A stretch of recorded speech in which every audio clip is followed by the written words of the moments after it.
Teman-teman, ayo biar. Oke.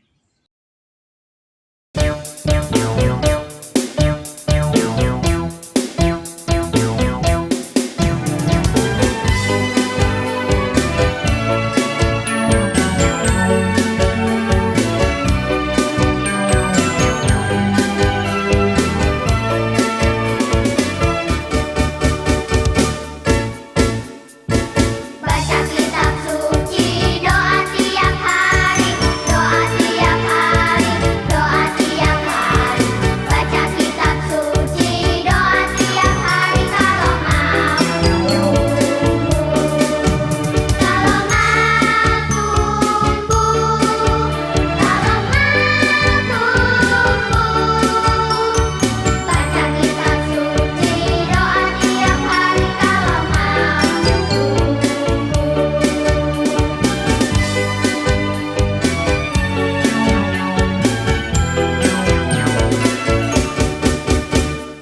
Baca kitab suci, doa tiap hari, doa tiap hari, doa tiap hari.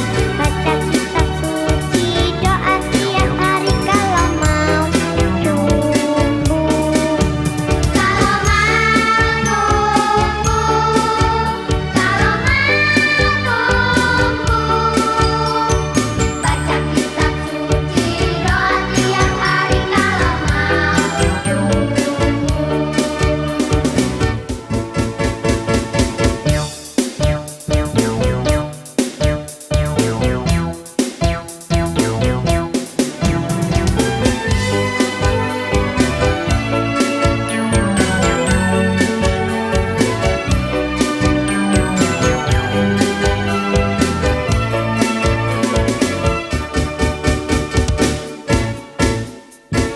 Baca kitab suci, doa tiap hari, doa tiap hari, doa tiap hari.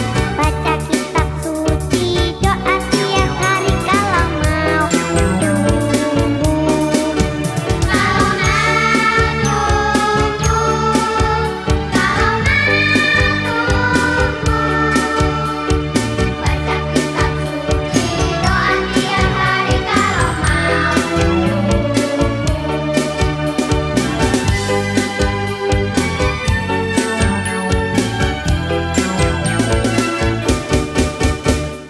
Baca kitab suci, doa tiap hari, doa tiap hari, doa tiap hari. Baca kitab suci, doa tiap hari kalau mau tumbuh, kalau mau tumbuh, kalau mau tumbuh. Baca kitab suci, doa tiap hari kalau mau tumbuh, kalau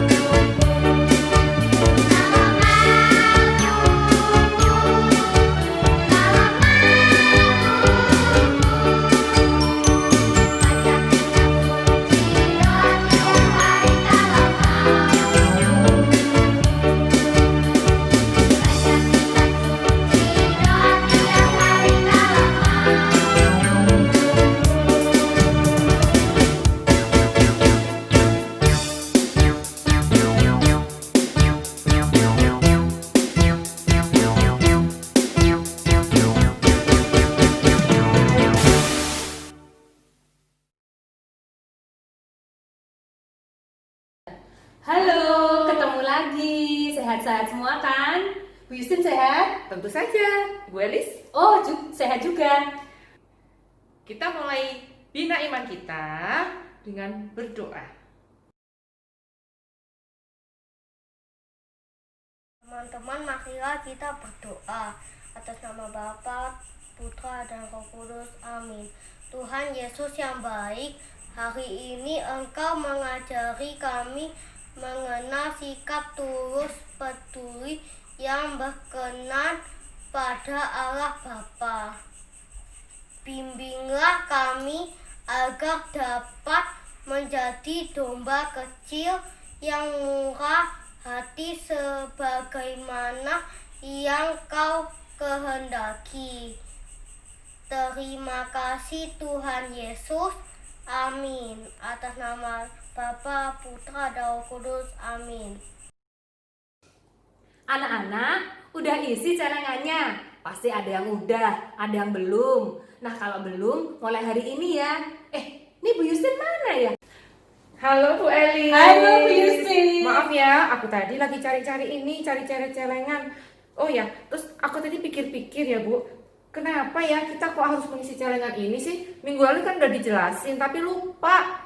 Nah, Bu Yustin, minggu lalu kan kita belajar bahwa Allah itu maha adil. Kita kan belajar lewat doa Bapa kami. Oh iya, jadi ingat sekarang di doa Bapa kami, kita kan harus mendoakan orang lain juga, bukan hanya diri kita sendiri. Begitu kan? Iya, dan kita juga harus membantu orang lain. Makanya kita menabung. Oh. Nanti uangnya untuk menolong orang yang membutuhkan, yang miskin, yang kekurangan. Begitu Bu Yustin. Oke, sekarang saya sudah paham dan ingat kembali penjelasan minggu lalu.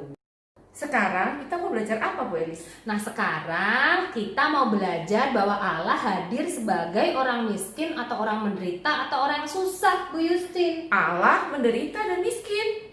Gimana ya? Kok membingungkan ya? Kan Allah itu maha kuasa, maha besar. Pasti dia sangat kaya. Kok dia miskin?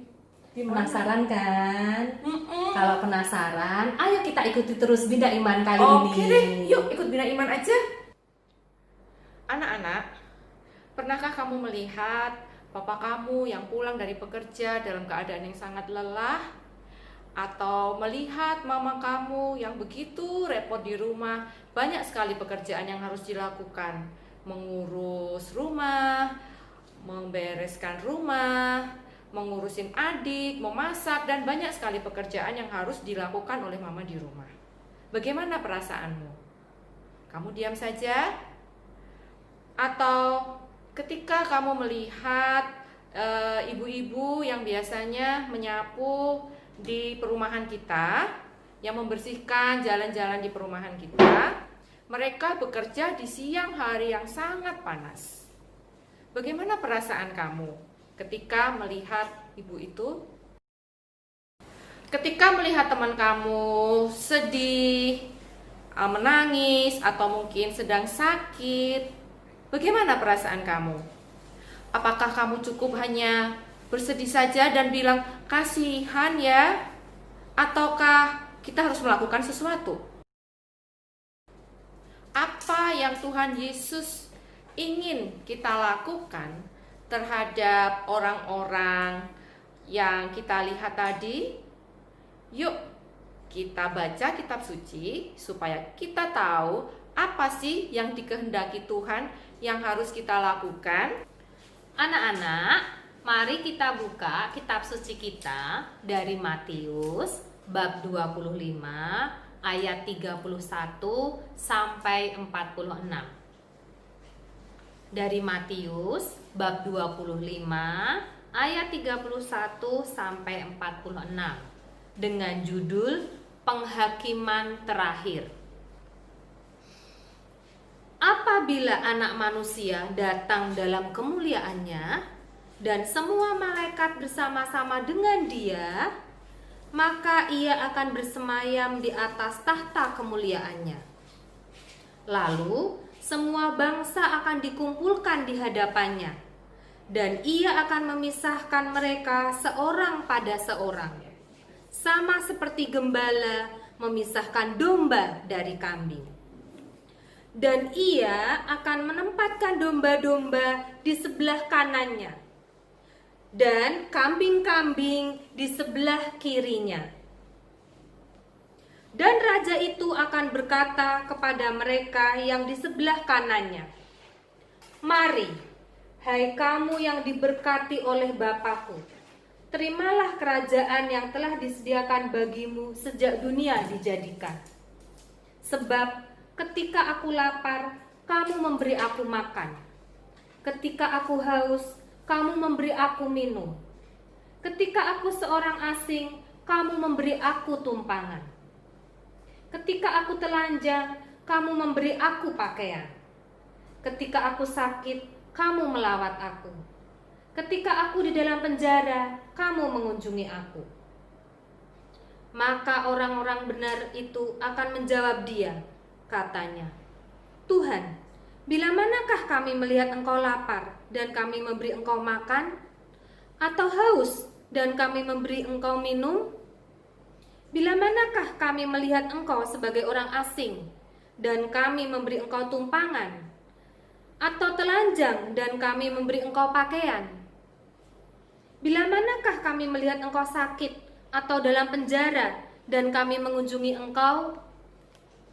Dan raja itu akan menjawab mereka, Aku berkata kepadamu, sesungguhnya segala sesuatu yang kamu lakukan untuk salah seorang dari saudaraku yang paling hina ini, kamu telah melakukannya untuk aku. Dan ia berkata juga kepada mereka yang di sebelah kirinya, Enyahlah dari hadapanku, hai kamu orang-orang terkutuk. Enyahlah ke dalam api yang kekal, yang telah sedia untuk iblis dan malaikat-malaikatnya. Sebab ketika aku lapar, kamu tidak memberi aku makan. Ketika aku haus, kamu tidak memberi aku minum. Ketika aku seorang asing, kamu tidak memberi aku tumpangan. Ketika aku telanjang, kamu tidak memberi aku pakaian. Ketika aku sakit dan dalam penjara, kamu tidak melawat aku. Lalu mereka pun menjawab dia.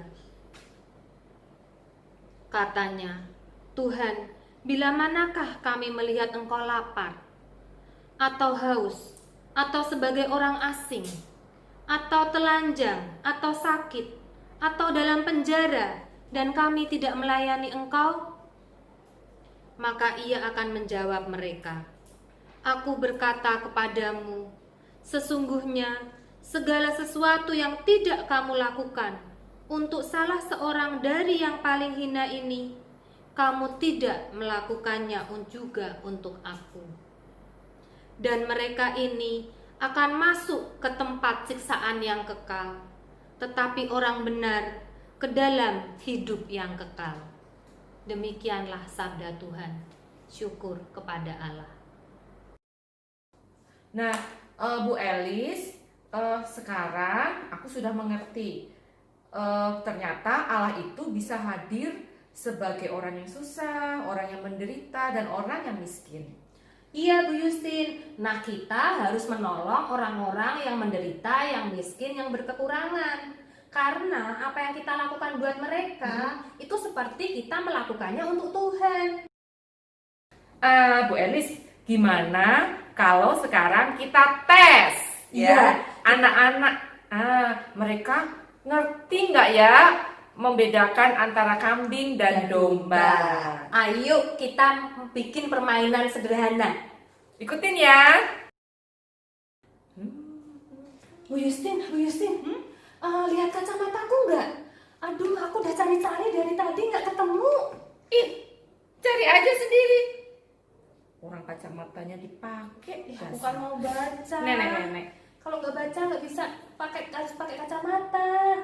Aduh, di mana ya? Aduh, aku cari deh. Anak-anak, tadi contoh yang ditampilkan oleh Bu Yustin itu sikap sebagai domba atau kambing. Hayo, tebak.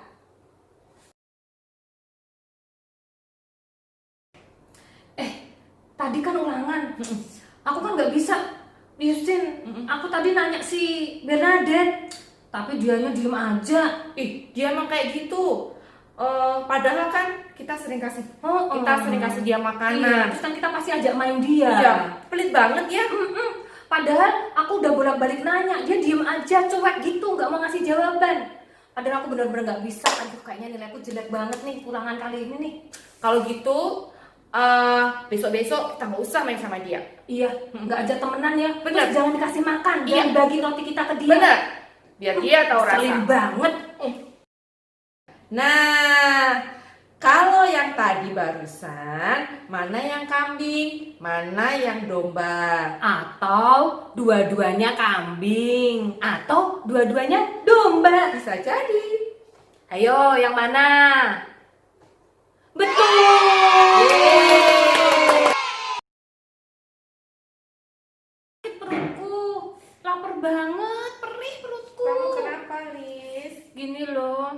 Aku tadi bawa bekal, tapi cuma sedikit. Jadi sekarang masih lapar. Aduh, perih banget. Oh, ini kebetulan aku bawa makanannya agak banyak.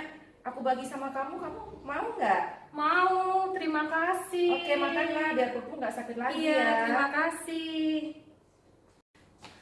Nah, kalau yang adegan barusan, Ayo, pasti tahu ya, gampang banget. Apa? Kambing atau domba? hari ini kita sudah belajar tentang seperti apa sikap kambing dan domba yang diibaratkan di dalam kitab suci. Tuhan mau supaya kita semua menjadi domba dan bukan kambing. Karena kalau kita menjadi kambing, kita akan mendapatkan siksaan yang kekal. Sementara kalau kita memilih bersikap seperti domba, kita akan mendapatkan hidup yang kekal. Pilih mana?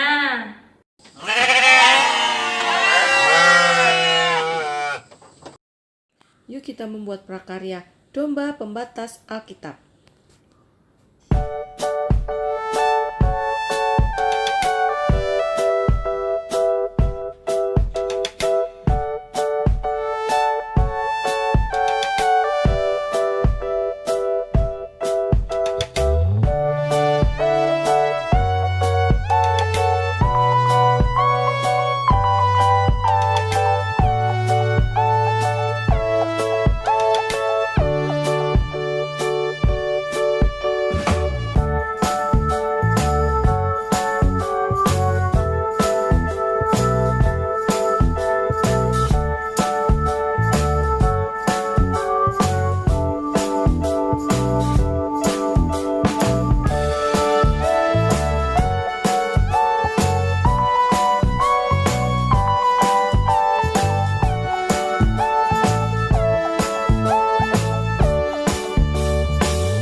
Teman-teman, mari kita berdoa dalam nama Bapa dan Putra dan Roh Kudus. Amin. Tuhan Yesus yang baik, terima kasih. Engkau mengajari kami mengenal sikap yang berkenan pada Allah Bapa, peduli dan mau memberi. Kami mau bersyukur atas segala anugerah-Mu dan rela berbagi berkat apapun lewat senyum tulus dan kerelaan berbagi pada sesama. Amin. Dalam nama Bapa dan Putra dan Roh Kudus. Amin.